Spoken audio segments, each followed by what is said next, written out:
Hello everyone, welcome to Entrepreneurs Corner with Ascent Consult. My name is Oyinlola Olale and I'm talking about how to use culture to maximize your performance. And I'll be discussing 6 traits a business should have in order to survive or in order to be sustainable and to improve its predetermined goals as a business. So I want to tell you a short story about a business owner that said, by the end of 2022, I want to reach a certain goal, maybe improve my job quality or my job speed, or better still, get more clientele for my business. And you'll be wondering that, that's a good goal. It's smart enough. Maybe he wants to start from a 50 client base to a, let's say, 60 client base. That is very simple enough. But what influenced that decision? He felt he was capable of achieving that. Now, bringing that to his organization, and he's telling his employee that, this is where we will run for the next 6 months. We're in August, right? In the next 5 months, let's see how we can do this business and see how we can improve our clientele from 50 to 60. And everyone is like, we can do it. Yes, we can do it. But the question is, can they really do it? Do they have the structure to do it? Are the employee involved? Or they were just given an instruction to carry out an assignment? Was there really a strategic goal orientation about what they should do? That is what I'm going to be talking about, culture, and how it improves SME's performance. So what is culture? Culture is the way you do your things. When you look at an organization, you say this is the identity of this organization because that is the way they do their things. When you look at MTN, you see yellow. And you said, that culture is like yellow. When you look at Airtel, you see red. And like, they have a thing with red and white. So culture is what identifies a company. It is what a business owner wants his business to look like. This is how we want to run this business. This is the pattern, the belief system, the conduct that should run within the organization. That is what culture is involved with. So when you say that, this is how we want to run the business, that talks about the business processes, the business processes and the operations of the business. How do we choose to operate this business? Now I want to improve my clientele from 50 to 60. How do I want this to be done? And there's something about culture. Culture is majorly influenced by the ideologies of the business owners or the leaders in an organization. The leaders determine the tone of the culture of the organization. And in business, you don't work in isolation, you work with people. And the people you are working with must be aware of the cultural characteristics of that organization in order to improve the performance or the goals you have set for the organization, or to be sustainable as a business owner. That is why you see some organizations have successive planning strategy, because if they're not there, they want the business to go on. That kind of business owner, you will know without them, the business proceeds. He has created a system, a culture that can bring about performance with or without them. And that is why you see those businesses transition from small businesses to medium businesses. Why? Because the employees understand and are well communicated to of the core visions of the organization, and they are ready to put their best because they were involved in the decision making in the first place. So where am I going with this? An organization that wants to perform well must invest in culture, must have traits that will keep the business sustainable over a period of time. And that is what I want to talk today about. So what's the first trait an SME must have? Or what's the first trait your company must have to achieve your predetermined goals? What's your predetermined goals? As I said, the clientele wants to increase the business wants to increase its clientele from 50 to 60. Or it wants to improve its job performance in terms of quality or speed. Or maybe wants to increase customer satisfaction. Then what do I need to do in my internal processes? That is what culture traits. Culture is everything an organization needs to think of. It's not something that is optional. It's something that is necessary. And when you look at an organization, if they're not performing well, you will know there's something wrong in the way they are doing things. So the first cultural trait that is important for SME's performance is employees' welfare. Yes, a lot of people have this ideology that, it's expensive. I don't think I can afford employee welfare. I wonder when SME thinks that, I'm the visionary thinker of this organization. They know I'm a small business owner. The return on investment is not as much as large corporations. So I shouldn't spend more on the needs of my employee. I want you to debunk that knowledge that cost should not come first when you're talking about employee performance. It's identifying their needs and meeting their needs. So if you already have a mindset that, oh, having employees' welfare is expensive, then I think you're on the way not achieving your goal. Because it is people that will make you to achieve this goal. You cannot do it alone. You need a team to get this thing done. And if you want the team to get it done, you need to take care of that welfare. So I'm speaking to business owner. Ask yourself this question. Am I performing well in employee performance, in employees' welfare? Are my employees satisfied working with me in this organization? Imagine an employee that has been deprived of his basic amenities or his basic salary, and you're telling him you want to increase your clientele, and the customer walks in and said, yes sir, I'm here. You know the kind of attitude they will give the customer. They'll be like, oh, that company has a bad attitude. They have a bad customer service. Why? The employee is not happy working. The employee feels like he's not being appreciated or valued working in this organization. So as a business owner or a person intending to start a business, you must consider your employees' welfare as your number one priority if you want to get things done. It starts with basic HMO, health insurance. Because I think when employees think that, oh, HMO is expensive, and you rather prefer your employee to just call in, I am sick, I can't come to work. And they keep calling, I am sick, I'm not coming to work. Why not have an infrastructure that help them to check their health? Maybe every month you are entitled to go for a checkup, to check how you are doing. So the employee will feel like, oh, my organizational value, and it improves the talent in the organization. Because the talent in the organization will be healthy to work. Also, what about the basic safety needs of the organization? For instance, if you're working in a construction company, you know the basic PPE is for them to have an helmet, for them to have a coat, a life jacket. If you're working in the maritime sector, you have to have a life jacket, you have to have one or two things.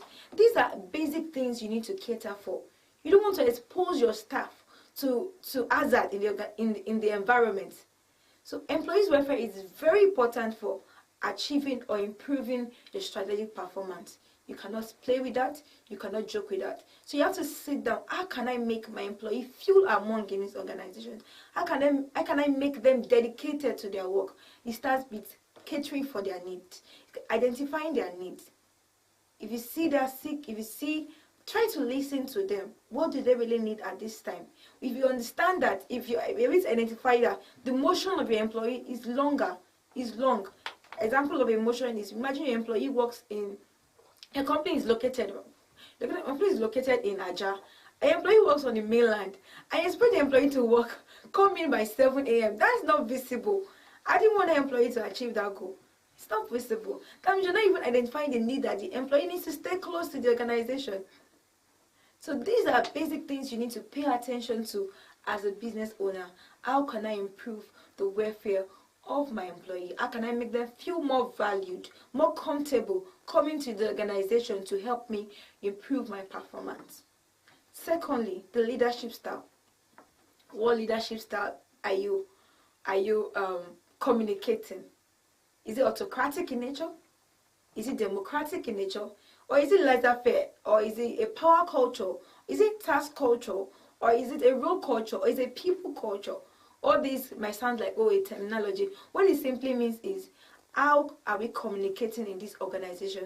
How am I empowering my followers in this organization? Am I a transactional leader or am I a transformational leader? So a transformational leader is someone that can influence people to do something. It's the one that creates a system of empowerment for his or her own employee. But a transactional leader will say, oh, I pay you salary, get the job done. An employee was like, I don't need to be innovative. They have given me my KPI. Let me get this job done. And if the employee has the ideas to get the job done better, because you are transactional in nature, they'll feel like, oh, they won't listen to me. Let me just get it done the way they want it to get done. And you'll be wondering, oh, I wanted 60 clients. I'm just getting 55. But the employee knew how to get 60, but you never gave the employee an audience. So having a power culture, that is one of the disadvantages, because the employee feels that decisions are made by the CEOs or the management team. And if it's a low-level employee and he has a strategy to move the business forward, he feels the leadership style doesn't encourage people culture, where the people needs and the people's ideologies are welcome in order to achieve the goals. And okay, no problem, my ideas are not welcome, so I rather stuff it in and move on and let's see how it goes. And let's see how it goes is at the end of the 6 months or 1 month or the predetermined month you have dedicated for your goals, you find out that you're not achieving what you ought to achieve because the employee feels the leaders are not competent enough to give us the enable environment to be innovative enough to achieve this goal. That is one of the traits an employee should, a business owner should have, a trait that encourage transformational leadership. So appraise your leadership style. Am I really giving my subordinates the opportunity to grow, or am I just giving instructions? And you know, when you do an appraisal, the employees will tell you that, oh, decisions are majorly influenced by the CEOs of the organization. A business study that I carried out, I carried a business study on how employee perform in an organization in terms of culture, and I found out that majority of the employee feels like the cultural environment is power intoxicated. That means there's an hierarchy whereby the leaders feel we are the one making decisions, you are just to do. So the employee feels like they don't have a sense of belonging in the organization. And you know what that means? They're not motivated to align to your goals. You don't have a sense of belonging, they're not motivated to align to your goals. It's as simple as that. And if they're not aligned to your goal, because they're the people to get the things done, the thing will not get done because they don't believe that the ideas are welcome.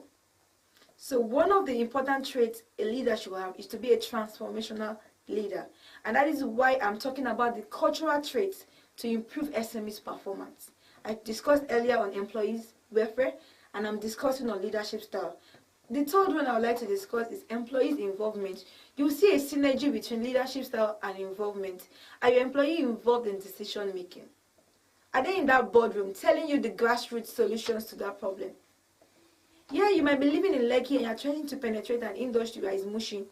I have an employee that works in mushing and you're feeling like, oh, the advert environment, the advert study, the textbook you have read is sufficient for you to penetrate into a market like mushing. And you're pitching their ideas and you say, this is what we will need to do in the next 5 years. We will go there, we'll set up our plan, we do this. And the guy that lives in Mushin said it doesn't work like that. There's stakeholders policy.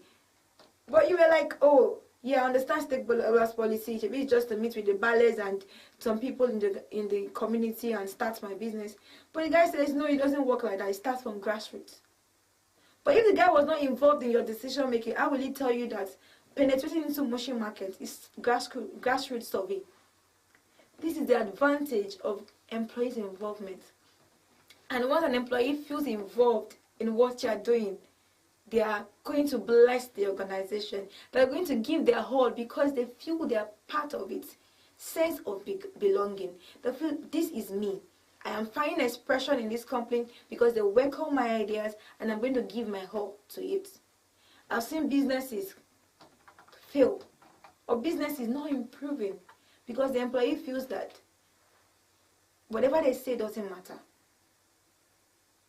At least I've done a couple of case studies and I see it leads to cultural stagnation.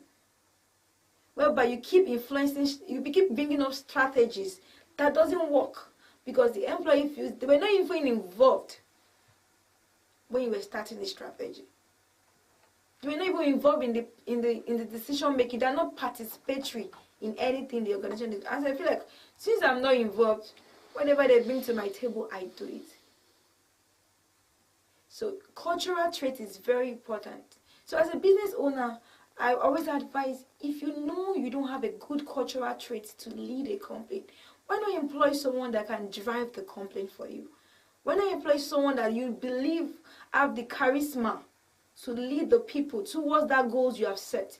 You can be the visionary leader of the organization, but employ someone that has the transformational leadership skills, the skills and ability to empower people to achieve their set goals. Don't micromanage people. Give them opportunity, empower them to grow. And once they see someone is empowering them to grow, they want to grow with such organization. So fourthly, I want to talk about managing change. Yes, I've talked about the internal process, but are you managing change? Are you adapting to the changes in your environment? Are you flexible enough to know that the prices in the industry might fall into what you expected? Or maybe you have written a business plan that in the next 5 years, this is what you want to do. And yes, the external environment is bringing policies. And you feel like, oh, because the external environment policy doesn't work with your organization, I want to run out of business. No. You need to have that trait of adaptability. A trait whereby you start something and when you see a loophole, you fix it and you move on. You don't give up and say because, oh, I planned that I'm going to buy this thing at certain rate and it doesn't work like that and you feel like, oh, we can't do this business. Such kind of person cannot achieve his predetermined goals. Imagine starting this year before the dollar went up and you felt like, oh, your return on investment should be a certain amount. And yes, boom, return on investment has been tampered with because of the policies and the inflation rates. What are you going to do? Will you give up? Or will you just say, oh, let me train the tower, or let me develop another strategy? You know, me entrepreneur feel like I would like to diversify. Since I was focusing on this strategy and, you know, you sit tongue yourself and say, let me diversify. You don't know what you're going to face in that one you're going to. Why not build a system that is sustainable enough to help you manage change? That is sustainable enough to help you adapt to the changes in your external environment. And if you want to do that, you need to have an organizational structure. And that's going to take us to the fifth one, organizational structure. What is the structure put in place in my organization? If they want to sign a requisition note, they need to call me as the CEO to come and appraise it or approve it. That means you need to be signing all the days of your life. You don't need that. You need to put a structure in place whereby with or without you, the flow of business continues. Structure goes beyond day-to-day activities. It goes to your strategic goal orientation. It goes to your mission and vision statement. It goes to who I'm going to employ in this organization. Who will get this job done? Who will be the leaders in this organization? Where will I get my suppliers? How will I appraise my suppliers? Where are my suppliers? How do I want to run this business? That is structure. You draw organogram, you feel like organogram is just there. Giving job title is part of structure. Giving job description, KPI is part of structures. These are measurement variables that you use to know, okay, am I doing well or am I not doing well? You see some people, you say Gen Z or whatever they're saying, they want to see your culture, they want to see your structure in the organization. What structure am I giving this organization? Am I the one to sign? Am I the one to do everything? You don't have to do everything as a small business owner. All you need to do is empower and delegate. Who are the leaders in the organization? What are they meant to do? The gateman, what is his roles and responsibility? The cleaner, what is his roles and responsibility? Don't just assume. Start putting everything in place. Don't assume. Assumption and perception is not sufficient enough to make decisions when it comes to organization structure. You need to look into every details and see what will work for you. You can do a benchmark. What is the structure of my industry? How can I put this into my internal environment? If you're working in the hotel industry or you're working in the tourist industry, you look, okay, fine. The likes of these my competitors, when customers come in, they say welcome. And they direct the customer, the dress code, the kind of smiles they put. You can put that in your KPI, that everybody that works in that department must be able to smile. What are the structures you're putting in place? It's very important if you want to manage change. When things don't go as planned, what are the contingency plans you have put in place? These are part of structures. And these are cultural traits that will help you as a business owner to improve your performance. And last but not the least is strategic goal orientation. Is it clear enough? Is it communicated well? Do your members, the people in your organization, understand what you are saying? Do they understand what they're saying? So a strong culture is a culture where everybody works together towards the achievement of the predetermined goal. While a weak culture is when the employees or the people in the organization are rebellious. They don't want to get things done because the culture is wrong. So the question you ask yourself is, do I have a strong culture? Are everybody aligned in my organization towards what I want to do? Or are they rebellious? When I mean rebellious, are they not willing to commit? Or do they not trust me enough to feel this can work? Then you need to appraise your culture. So how do I know if my culture is weak or strong? Firstly, you need to analyze your business. When last did you do a business analysis or business assessment report? To know if your culture is a good one for performance or if it's a bad one for performance. If it's a bad one, you study from somewhere, you can get better. If it's a good one, you make it better. If it's a bad one, you won't know if it's a bad one if you don't do a business appraisal report. If you don't go for trainings, if you don't go for seminars, or hire a consultant, because this is not your core competence. Appraising your business might not be your core competence. You need someone from outside to give you a fresh perspective on how to build structures and run your business. You can't do it alone. You need a team that believes that this is the best way to do it. Apart from you, step back, analyze your business. Am I performing well? Do I have the capacity and the competencies to build this business the way I want it to be? Do I want to remain a small business, or do I want to transition from a small business to a medium business and to a large corporations? Or do I still want to maintain my micro small businesses? This is when you do a proper business analysis. Help me to understand my business. Hire a consultant. Go for one-on-one section.